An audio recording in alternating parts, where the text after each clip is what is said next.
Amén. Quiero invitarle a que vaya a su Biblia y vamos a ir al libro de los Hechos.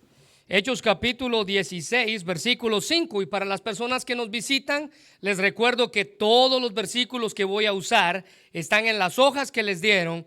El único versículo que no está allí es Hechos capítulo 16, versículo 5. Y si usted es de la iglesia y ve que alguno de las personas que nos visitan no tiene un lapicero, puedo ofrecerle uno para que juntos podamos estudiar en esta hora la palabra de Dios. Hechos capítulo 16, y vamos a leer un solo versículo, así que le pido que mantenga su Biblia abierta y su bosquejo a un lado y que juntos podamos estudiar en esta hora. Recuérdense que estamos en esta serie titulada Nuestra Iglesia. Nuestra iglesia, ese es el tema que estamos tratando. Estamos tratando acerca de actitudes de nuestra iglesia y hoy vamos a hablar acerca de actitudes espirituales de nuestra iglesia. Hechos capítulo 16, versículo 5 dice: así que las iglesias serán confirmadas en la fe, y note la última frase, y aumentaban en número cada día. Aumentaban en número cada día. Bueno, le recuerdo, hermano, que la iglesia es un cuerpo vivo, que si está sano crece naturalmente. Y en comparación con el cuerpo humano, la iglesia tiene un esqueleto que son las enseñanzas o las doctrinas, la sana doctrina como la conocemos, que se enseña cada domingo, y ese es el esqueleto de la iglesia, la mantiene firme. El esqueleto le da a la iglesia estructura, pero como todo ser humano, un esqueleto por sí solo no puede vivir. Entonces el cuerpo físico, usted y yo, el cuerpo físico, tenemos órganos internos, tenemos fluidos internos que nos ayudan a mantener vivos, nos ayudan a mantenernos vivos. Tenemos órganos dentro de nosotros que muchos ni siquiera saben que existen, pero están allí. Por ejemplo, usted se levanta cada mañana y le dice: Dios, gracias por mis manos, especialmente que voy a trabajar. Señor, te doy gracias por mis manos. Pero nadie se levanta diciendo: Dios, te doy gracias por mi páncreas. Y le repito que si usted no tiene una mano, usted puede vivir. Pero si usted no tiene páncreas, usted no puede vivir. Órganos internos que nos mantienen vivos. Bueno, así es la iglesia.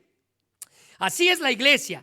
Tiene sistemas internos que podríamos llamarles, el tema de esta mañana, actitudes espirituales que le dan vida a la iglesia, que mantienen respirando a la iglesia. Le recuerdo, hermano, que la iglesia no es el lugar, la iglesia no es la denominación. Esta es una iglesia bautista, pero la iglesia no es la denominación, la iglesia no es el lugar, la iglesia no es el edificio, la iglesia son las personas que vienen aquí y se reúnen cada domingo. Esa es la iglesia.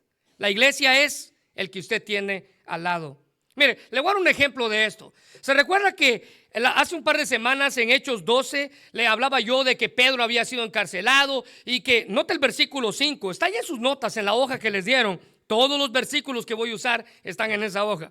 Pero note el versículo 5, pero mientras Pedro estaba en la cárcel, note esto, la iglesia oraba fervientemente por él. No el edificio, no los instrumentos, no el púlpito, no los micrófonos, era la iglesia. Las personas que la integran oraban fervientemente por él. Es decir, que estas actitudes espirituales que vamos a hablar, que son 4, deben de estar en cada miembro de la iglesia. Todos los que integramos la iglesia somos responsables de modelar la clase de actitudes espirituales que le dan vida a la iglesia. La meta de cada pastor, la meta de cada líder es comprometido debería ser generar esas actitudes espirituales en cada miembro de la iglesia. Actitudes espirituales apropiadas en cada corazón que integra la iglesia. Los líderes no simplemente debieran soñar con tener una clase de iglesia así, no, ellos debieran trabajar y esforzarse para que los demás hermanos tengan esa actitud. Es importante, hermano, en la iglesia tener una buena actitud. Una persona puede hacer algo bueno en lo exterior y tener una mala actitud en lo interior. Usted está faltando al principio bíblico que Pablo dijo en Colosenses 3:23: y todo lo que hagáis, hacedlo de corazón como para el Señor y no para los hombres, sabiendo que del Señor recibiréis la recompensa de la herencia, porque a Cristo el Señor servís. Cuando usted hace algo bueno por fuera, pero con una mala actitud por dentro, usted está fallando a ese principio bíblico. Así que así de importante, así como lo menciona Pablo ahí, así de importante es nuestra actitud al momento de servir a Dios. Mire, en su libro, Lo que marca la diferencia, el autor John Maxwell, que está hablando de la actitud en ese libro, si usted lo quiere, el título es así, Lo que marca la diferencia se llama el libro, de John C. Maxwell. Él afirma, escuche bien, que las personas más felices en la vida, dice él, no son necesariamente las que tienen lo mejor de todo. Son las que simplemente tratan de sacar el mejor provecho de todo. Y él da un ejemplo. Son como las personas, dice él, son como la persona que va al pozo todos los días para sacar agua. Pero note la actitud. Él dice, cada vez que vengo a este pozo, llevo mi balde lleno de agua. En lugar de decir, no puedo creer que tenga que seguir viniendo a este pozo todos los días para llenar mi balde de agua. ¿Se da cuenta la diferencia? Una mala actitud por dentro con una buena obra por fuera. Ahora, déjeme decirle, hermano, que el buen comportamiento exterior debiera ser el resultado de buenas actitudes internas desarrolladas en nosotros. Por eso es tan importante hacer énfasis en los frutos del Espíritu. El apóstol Pablo escribió en Gálatas capítulo 5, versículos 22 y 23, mas el fruto del Espíritu es, note esto, amor, gozo, paz, paciencia, benignidad, bondad, fe, mansedumbre, templanza. Y Pablo dice, contra tales cosas no hay ley.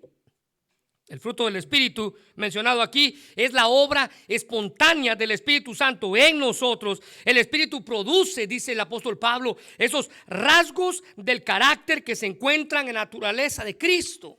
El Espíritu produce en mí fruto espiritual. Estos frutos de los cuales Pablo habla aquí son el producto del control de Cristo de mi vida. No podemos obtenerlos por nuestra propia cuenta, sino que se van desarrollando en mí en la medida en la que yo tengo una relación personal con mi Salvador. Si queremos que el fruto del Espíritu se desarrolle en nuestra vida, debemos unir nuestra vida con Cristo. Eso es lo que está diciendo ahí. Debemos conocerlo, debemos amarlo, debemos recordarlo. Y note algo, debemos imitarlo. Y así yo tengo los frutos del Espíritu en mi vida. Mire Juan capítulo 15, versículo 4 al 5. Permaneced a mí, dijo Jesús, y yo en vosotros. Y como el pámpano no puede llevar fruto por sí mismo, si no permanece en la vid, así tampoco vosotros si no permanecéis en mí. Yo soy la vid, vosotros los pámpanos, y el que permanece en mí y yo en él, este lleva, subraya esto, mucho fruto. Porque separados de mí, nada podéis hacer. Así que si queremos crecer como iglesia, debemos trabajar en las actitudes de nuestros miembros, los que integran la iglesia. La meta de este ministerio aquí en Camino, Verdad y Vida debiera ser la de generar en las personas las actitudes espirituales correctas. Note el pasaje que leímos en su Biblia, Hechos 16:5. Es la historia de Pablo, Silas y Timoteo. Ellos habían experimentado el crecimiento de la iglesia por medio de las actitudes espirituales correctas. A pesar de las dificultades que la iglesia enfrentaba, ellos estaban creciendo. Y no solamente eso, se estaban fortaleciendo, dice la Biblia. Si usted puede ver su bosquejo, ahí está la nueva traducción viviente. Dice, así que las iglesias se fortalecían en su fe. Y subraya esta última parte, y el número de los creyentes crecía cada día. Cada día se añadían personas. Cada día crecía la iglesia. Era un crecimiento ligado al esfuerzo y el compromiso que todo miembro tiene con la obra del Señor.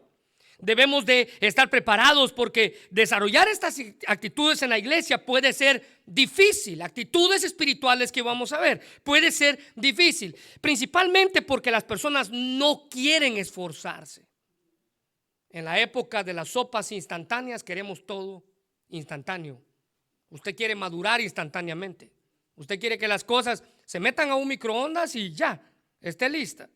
Es más fácil hacer cosas buenas con una mala actitud que desarrollar las actitudes que honren a Dios con nuestra vida.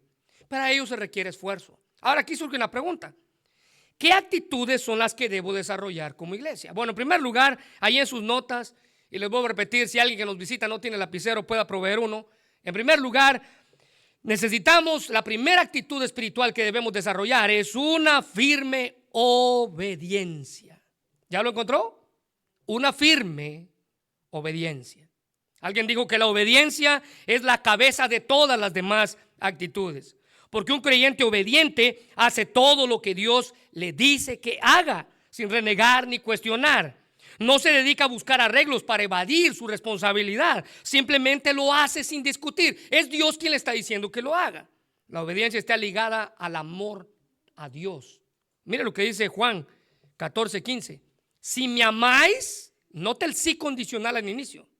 Si me amáis, guardad mis mandamientos. ¿Se da cuenta que la obediencia está ligada al amor a Dios? Usted ama a Dios, usted lo obedece. Si usted lo obedece, usted ama a Dios. Está ligada.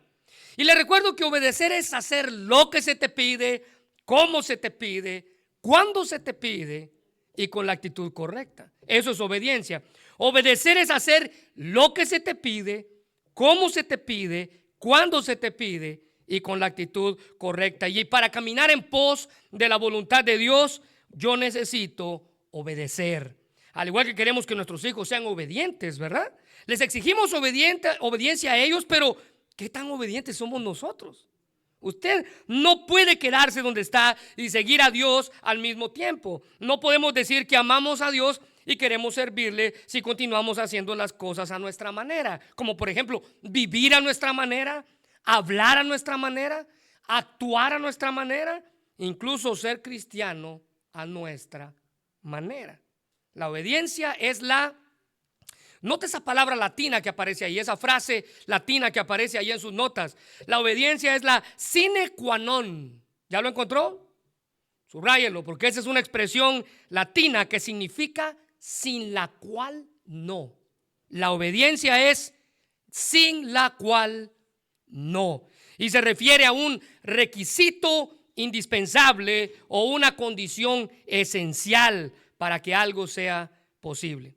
Mire, en español se usa como un adjetivo que indica que algo es necesario o imprescindible para el cumplimiento de otra cosa.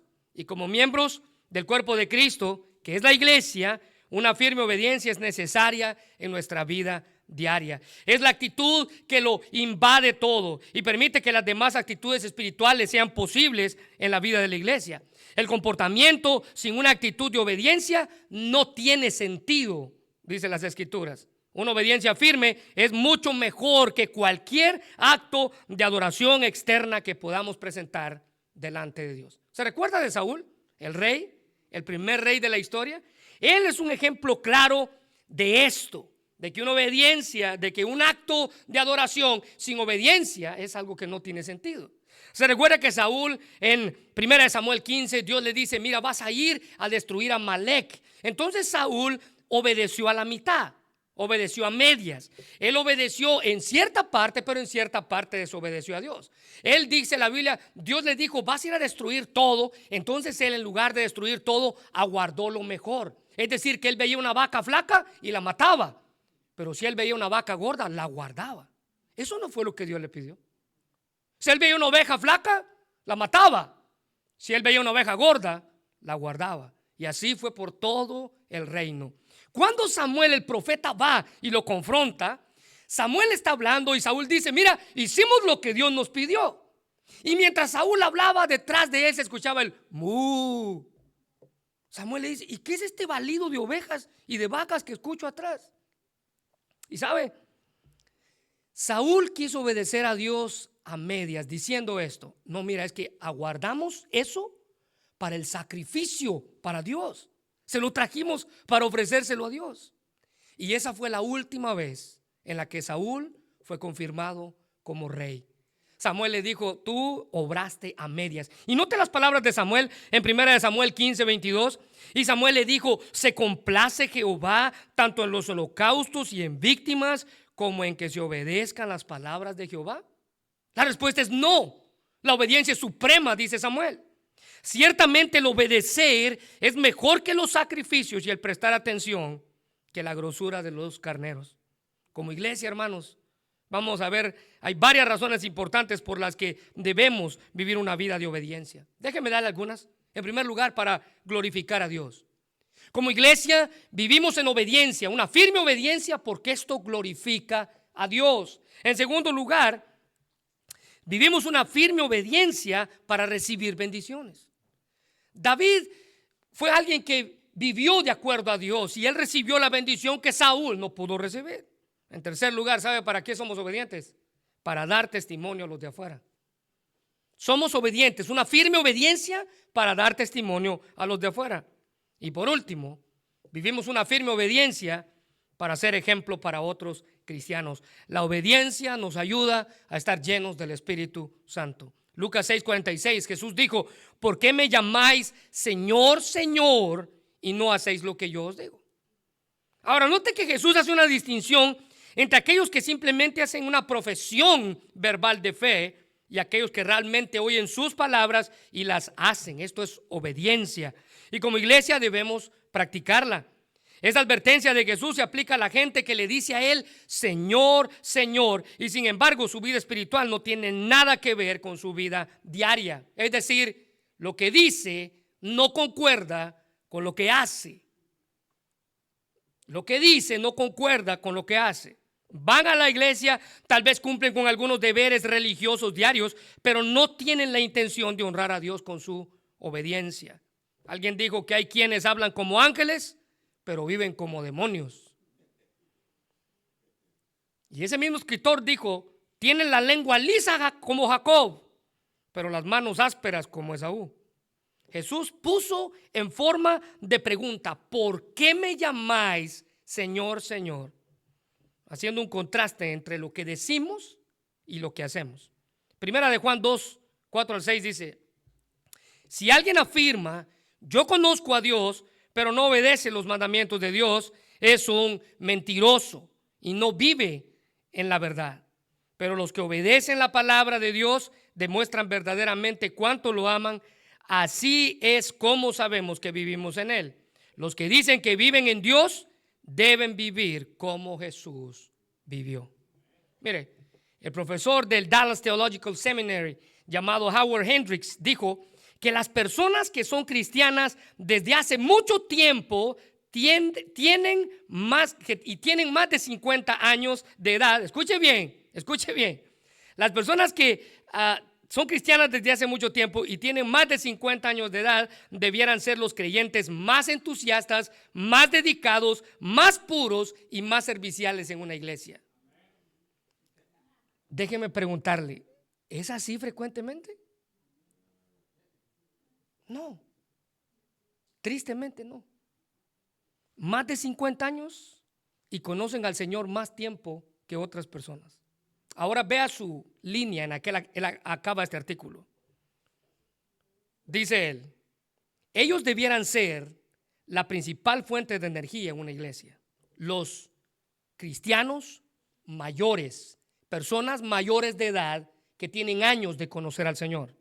Ellos debieran ser la principal fuente de energía en una iglesia. Escuche bien. Ellos debieran de estar en la primera línea del evangelismo y la oración. ¿Por qué?, pregunta él. Porque ellos son los que han convivido con Dios más tiempo. Han tenido la oportunidad de aplicar la palabra a sus vidas más tiempo. Debieran ser más obedientes, más maduros que los que llevan convertidos a Cristo solo unos pocos años. Todo está, hermano, en la obediencia. Si usted es un cristiano que no aplica la palabra de Dios en su vida, en obediencia, tristemente se convertirá en uno de estos hermanos de los cuales hemos hablado.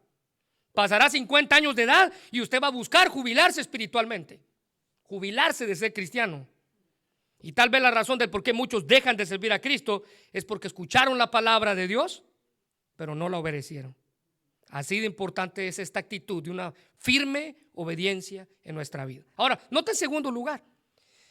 En segundo lugar, hablando de actitudes espirituales, la segunda actitud que traigo para ustedes es una verdadera humildad. Como iglesia necesitamos tener una verdadera humildad. Como miembros de la iglesia debiéramos cultivar la humildad en nuestras vidas. El problema de no cultivar una humildad radica en que todos luchamos con el orgullo más de alguna ocasión en nuestra vida. La humildad es como el agua. ¿Alguna vez ha tratado de agarrar agua con sus manos? Se escurre. Así es la humildad. Usted trata de agarrarla con sus manos y se le va de las manos. Porque cuando decimos que humilde soy, entonces estamos siendo orgullosos. Orgullosos de nuestra humildad. Mire, Proverbios 30:13 dice: hay quienes se creen importantes y miran a otros con altanería. Esto nos habla del orgullo, la arrogancia que muchas veces se tiene al hablar a los demás. Dios desea que su iglesia sea un ejemplo de humildad. La Biblia describe la humildad como la mansedumbre, la humillación, la ausencia del ego. Colosenses 3:12 dice: vestíos pues como escogidos de Dios, santos y amados, de entrañable misericordia, de benignidad, de humildad, de mansedumbre, de paciencia. Note la frase humildad, subráyala por favor. Porque la palabra griega traducida ahí en humildad, en Colosenses 3:12, si ya la encontró, hágale un círculo o márquela ahí. Esa palabra griega en humildad literalmente significa humildad de mente. Eso significa. Entonces vemos que la humildad es una actitud espiritual del corazón, no simplemente una conducta externa. No es que alguien se vea humilde, no es que sea humilde dentro de él. Hay personas que se pueden ver humildes por fuera y orgullosos hasta más no poder por dentro. La humildad es una actitud del corazón. Humilde de mente significa esa expresión. Alguien podría tener una apariencia de humildad, pero un corazón lleno de orgullo y arrogancia. Mire lo que Jesús dijo en Mateo 5:5. Bienaventurados los mansos, porque ellos recibirán la tierra por heredad. La Nueva Versión Internacional dice: dichosos los humildes. La humildad es un prerequisito para el cristianismo. Cuando venimos a Cristo en nuestra condición de pecador, usted debe venir en humildad. Usted no viene reclamando perdón, usted viene pidiendo y clamando perdón. También debemos demostrar humildad, relacionarnos con otros cristianos dentro de la iglesia. La humildad bíblica no es necesaria para entrar en el reino, pero es necesaria para ser grande en el reino. Eso es lo que la Biblia dice. Y déjeme darle un ejemplo de ello. En Mateo 20:26 al 27 dice Jesús hablando acerca de la humildad: mas entre vosotros no será así, sino que el que quiera hacerse grande entre vosotros, dijo Jesús, será vuestro servidor. Escríbale a la par: esto es humildad. Esto es humildad. Esto es humildad. Nota el versículo 27. Y el que quiera ser el primero entre vosotros será vuestro siervo. Eso es humildad. Mire, aquí Jesús es nuestro modelo. Así como Él no vino para ser servido, sino para servir, dice la Biblia, nosotros debemos comprometernos a servir a los demás, considerando sus intereses por encima de los nuestros. Mire, Filipenses 2:3 al 4 dice: no seáis egoístas, no traten de impresionar a nadie, sean humildes, es decir, considerando a los demás como mejores que ustedes. No se ocupen solo de sus propios intereses, dice Pablo, sino también procuren interesarse en los demás. Esta es una actitud espiritual llamada humildad. Se opone a la ambición, se opone a la vanidad, se opone a las luchas egoístas que vienen como autojustificación, se opone a la defensa propia. Jesús no se avergonzó por humillarse a sí mismo como un siervo. Incluso dice la Biblia, se humilló hasta el punto de ir a la cruz por amor a nosotros. Esa es humildad. Y en su humildad Él fue obediente al Padre. Así el cristiano humilde debería estar dispuesto a dejar todo su egoísmo a un lado y sujetarse en obediencia a Dios y a su palabra. La verdadera humildad produce piedad, contentamiento y seguridad en nuestras vidas. Busque honrar a Dios, hermanos. Busque honrar a Dios honrando a los demás. Busque honrar a Dios atendiendo las necesidades de otros. Si los miembros de una iglesia están peleando por las posiciones de autoridad dentro de ellos, ellos van a experimentar el mismo caos que los discípulos experimentaron cuando estaban buscando un lugar de preeminencia en el reino de los cielos. ¿Se recuerdan? En Lucas 22:24 dice: hubo también entre ellos una disputa sobre quién sería el mayor. Imagínense a los 12 peleando, tratando de buscar un lugar de prestigio allá en el cielo. Ahora vea, este pasaje de Lucas 22 es la antesala al acontecimiento más importante en la historia. Cristo estaba a punto de entregar su vida. Cristo iba a morir en una cruz. Cristo iba a ser enterrado. Cristo iba a resucitar al tercer día. Y mientras los discípulos, ¿qué estaban haciendo? Peleándose por ver quién iba a estar en un lugar de prominencia en el cielo. Ellos discutían acerca del prestigio en el reino. Mire, debiéramos desear con todo nuestro corazón ser humildes, principalmente porque Dios ha prometido, según las Escrituras, dar gracia a los humildes. Santiago 4:6 dice, pero Él da mayor gracia a los humildes. Y esto dice, Dios resiste a los soberbios y Él da gracia a los humildes. Ahora, nota en tercer lugar, la tercera actitud espiritual que usted y yo debemos modelar como iglesia, hablando en esta serie, nuestra iglesia, es una disposición para servir. Una disposición para servir. Mientras la iglesia crecía, también crecían las necesidades de la misma. ¿Se recuerda en Hechos 16, en su Biblia? Dice, así que la iglesia era confirmada en la fe y aumentaba el número cada día. La Nueva Versión Internacional, esa última frase dice, y crecían en número día tras día. En ocasiones hay personas que piensan que no son necesarias porque hay varios. O sea, hay tantos aquí que no necesitan mi ayuda, puede decir alguien. Bueno, esto es fuera de la realidad. Según la Biblia, cada cristiano ha recibido por lo menos un don espiritual para usarse en el servicio dentro del cuerpo de Cristo. Dios nos ha dado habilidades especiales para servir a otros y para servirlos y para servir en la iglesia, a otros dentro de la iglesia y a otros fuera de la iglesia. Nuestro deber es descubrir cuál es su don y aplicarlos a la obra de Dios. En 1 Corintios 4:1 dice, ustedes deben considerarnos, vea esto, como simples servidores de Cristo. Subraya esa frase, por favor.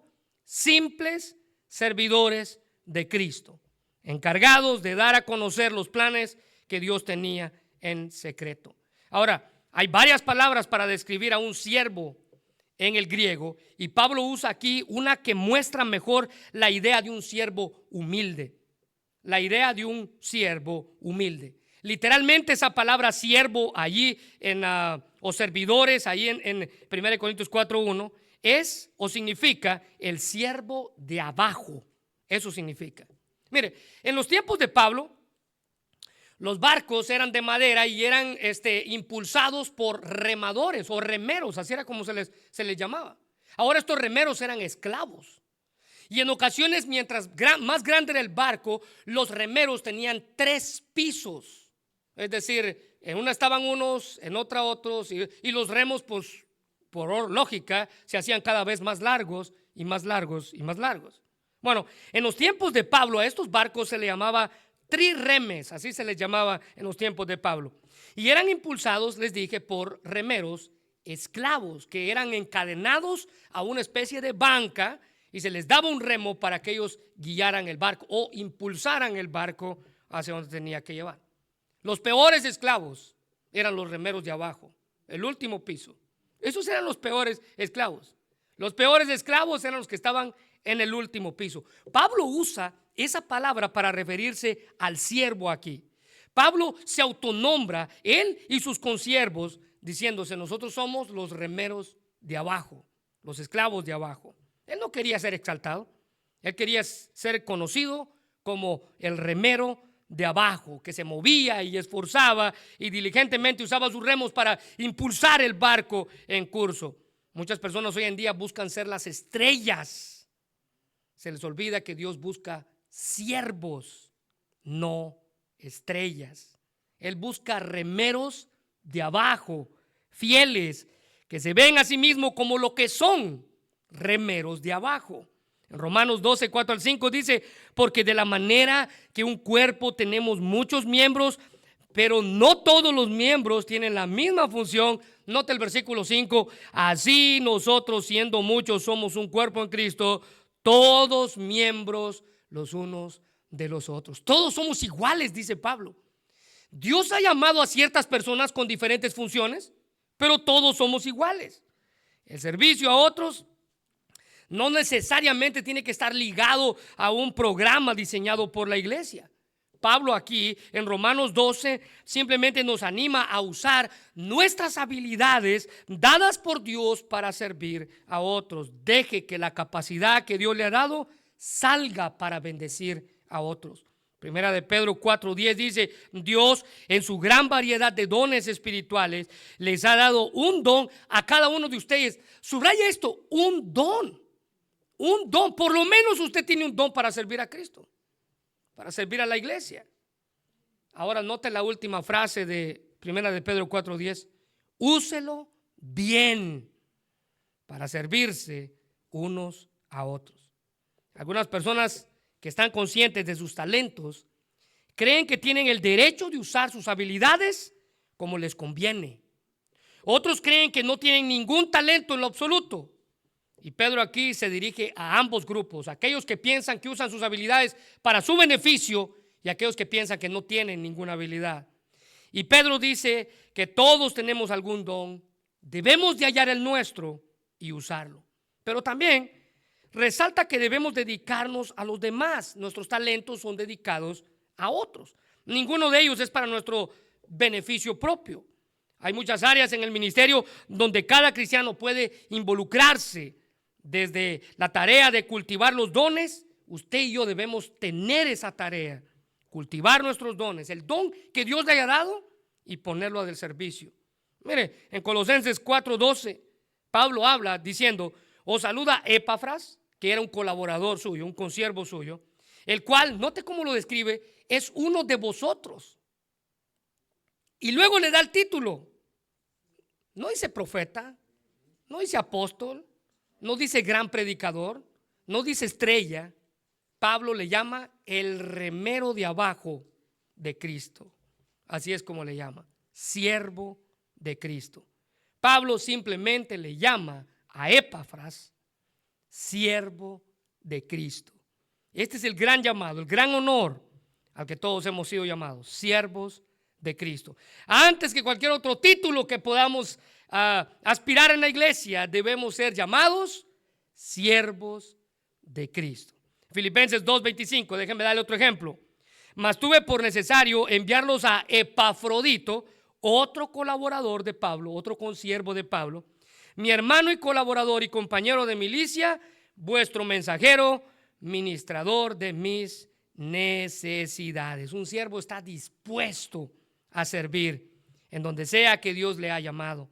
Todos tenemos un lugar en esta iglesia. Nuestra iglesia, todos tenemos un lugar. Simplemente tenemos que descubrir cuál es mi lugar aquí. ¿Para qué Dios me trajo aquí? Y en el preciso momento en el que Dios me muestre cuál es mi lugar, entonces tengo que entregar todos mis dones, todas mis habilidades para el servicio de su obra. Ahora, permítame por último dar una cuarta actitud.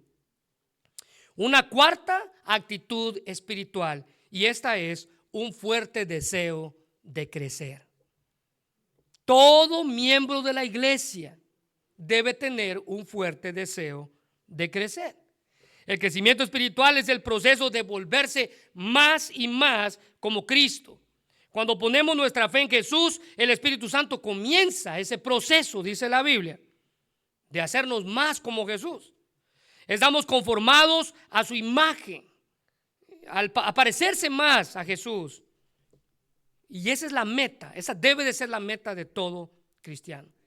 En Efesios 4:13, la Biblia dice: ese proceso, el proceso de crecimiento espiritual al que Pablo se está refiriendo ahí, ese proceso continuará hasta que todos alcancemos la unidad en nuestra fe y el conocimiento del Hijo de Dios, que seamos, subraya esto, maduros en el Señor, es decir, hasta que lleguemos a la plena y completa medida de Cristo. Crecer, madurar espiritualmente. Matthew Henry decía: hay una plenitud en Cristo y una medida de esa plenitud dada en el consejo de Dios a cada creyente, pero nunca llegaremos a la medida perfecta sino hasta que lleguemos al cielo. Los hijos de Dios están creciendo mientras están en este mundo, y el crecimiento del cristiano busca la gloria de Cristo.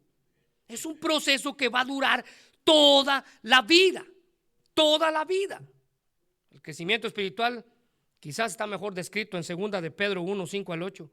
Dice Pedro: en vista de todo esto, subraya esto, esfuércense al máximo por responder a las promesas de Dios, complementando su fe con una abundante provisión de excelencia moral con conocimiento, el conocimiento con control propio, el control propio con perseverancia, la perseverancia con sumisión a Dios y la sumisión a Dios con afecto fraternal, el afecto fraternal con amor por todos.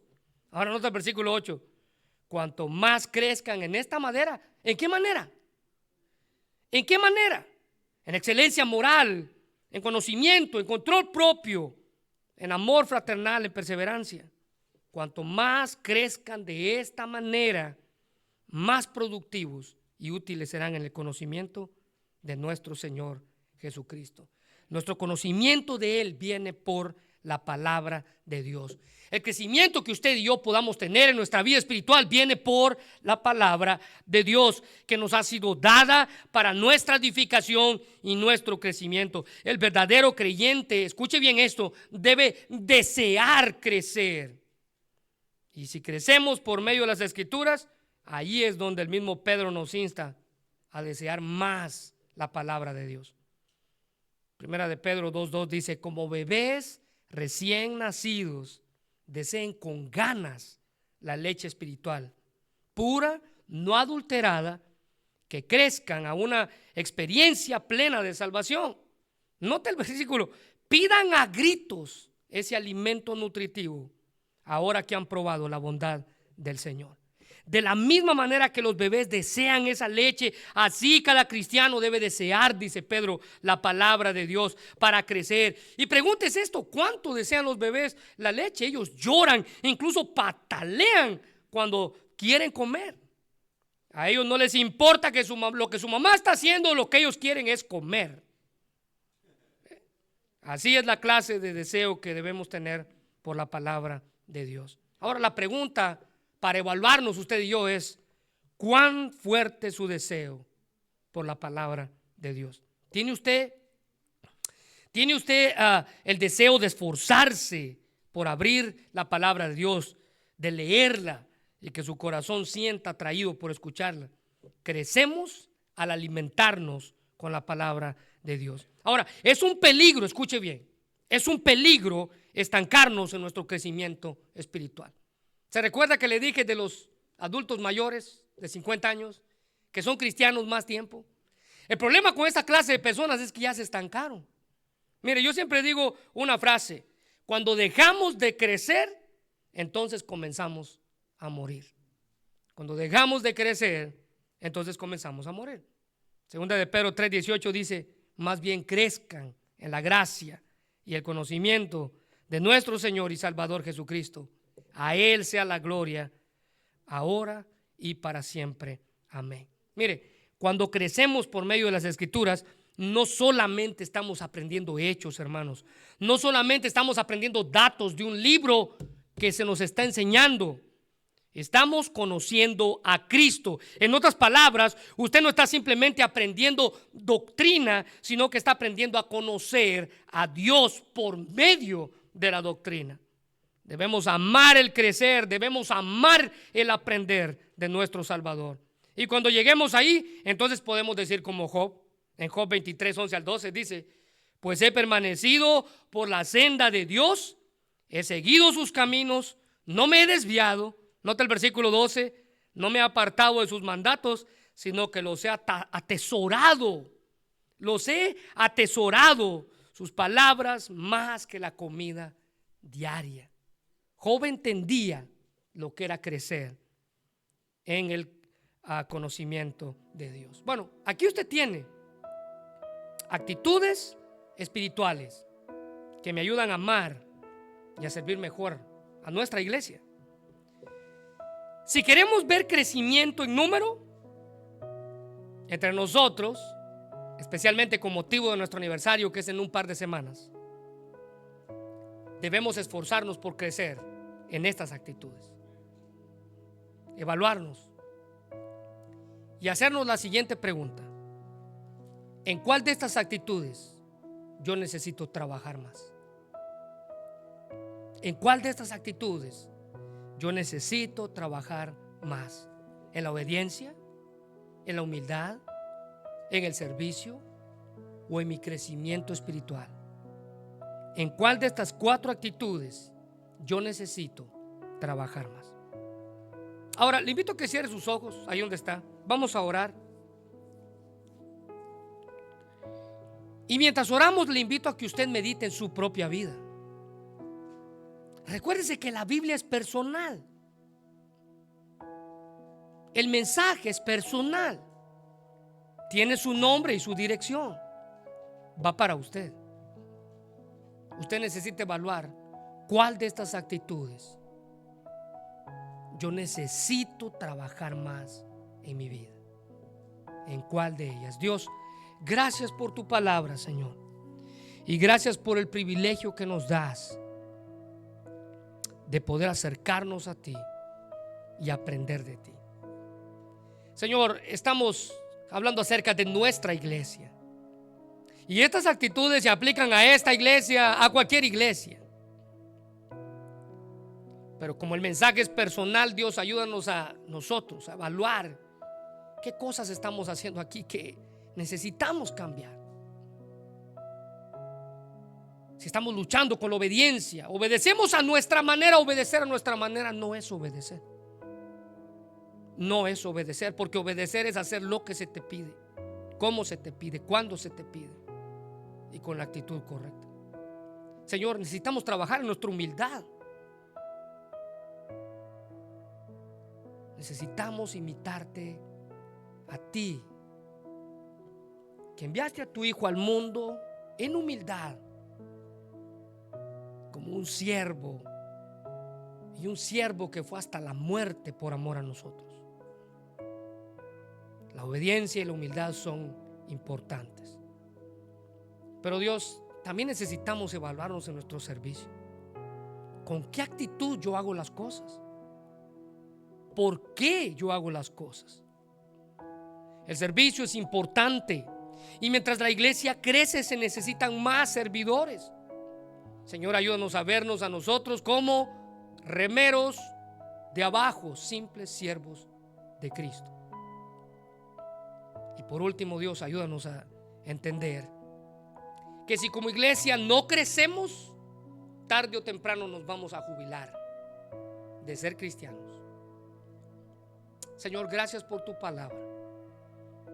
Y gracias porque con motivo de nuestro aniversario celebramos el ministerio de esta iglesia por 22 años. Queremos seguir creciendo, pero que nuestro crecimiento sea parecernos más a ti todos los días de nuestra vida. Señor, bendice este mensaje y bendice a las personas que nos visitaron el día de hoy. Permite que tu palabra pueda obrar en sus corazones, y que si su deseo es seguir creciendo, ellos puedan seguir asistiendo a esta iglesia. Gracias por tu palabra, mi Dios, en el nombre de Jesús. Amén.